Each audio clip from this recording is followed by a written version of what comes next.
Hi, I'm Kathy Cloutier. I'm the Executive Director here at Dorcas International, and I want to thank all of you who submitted questions on our e-hotline. We were surprised at the variety of questions that came in, and it was great to hear from all of you. So I'm here today to talk to you about the answers to some of your questions and recognize that because we're such a multi-service organization, we provide a whole range of services for newcomers to the country, refugees, asylum seekers, immigrants, and even services for those who have been born here in Rhode Island. Because of the breadth of our services and programs and the breadth of questions that you were asking, what I want to do is to begin to introduce you to some of the staff who work in these programs and services so that they can answer directly. So I'd like to introduce you to Ann Fortier, who is the Director of our Case Management Services, which provides supports to all of our clients in education and employment, as well as the resettlement of refugees and the support of unaccompanied minors. Ann's going to talk to you a little bit about the actual resettlement process when folks come to this country. So I look forward to hearing more from you, and keep those questions coming. Thank you very much. Hi, my name is Ann Fortier. I wanted to tell you a little bit about some of the basic facts about refugees, asylum seekers, and unaccompanied minors. Dorcas International is the only refugee resettlement agency in the state of Rhode Island right now. A common question is, how do refugees get to Rhode Island? So refugees start their journey many years prior to coming to the United States.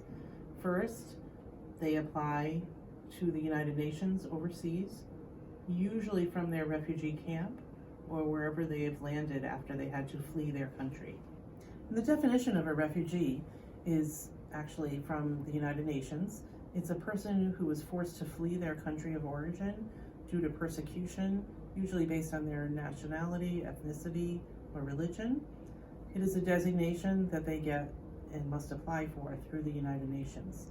Many refugees are in countries near their country of origin and are in refugee camps and live there for many years before they come to the United States. The vetting process for refugees is very strong.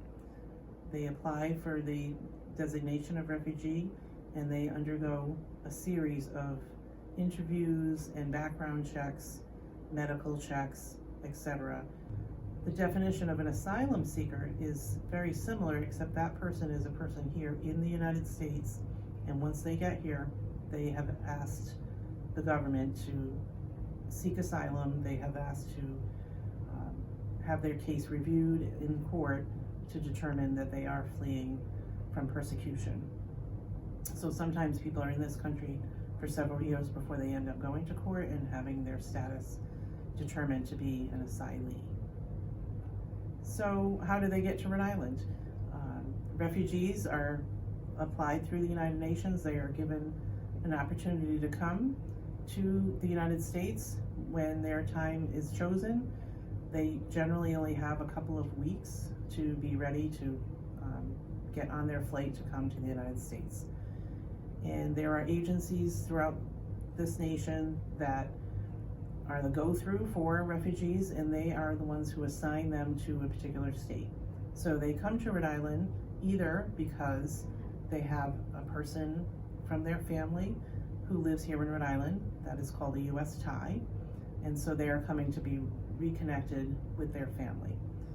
The second reason is that they may be of a nationality or an ethnic group that we have a lot of in Rhode Island. So they may be Syrian or Congolese, and we have a number of those people from those areas in Rhode Island, and so there's a community that can help with this family as they come to the state.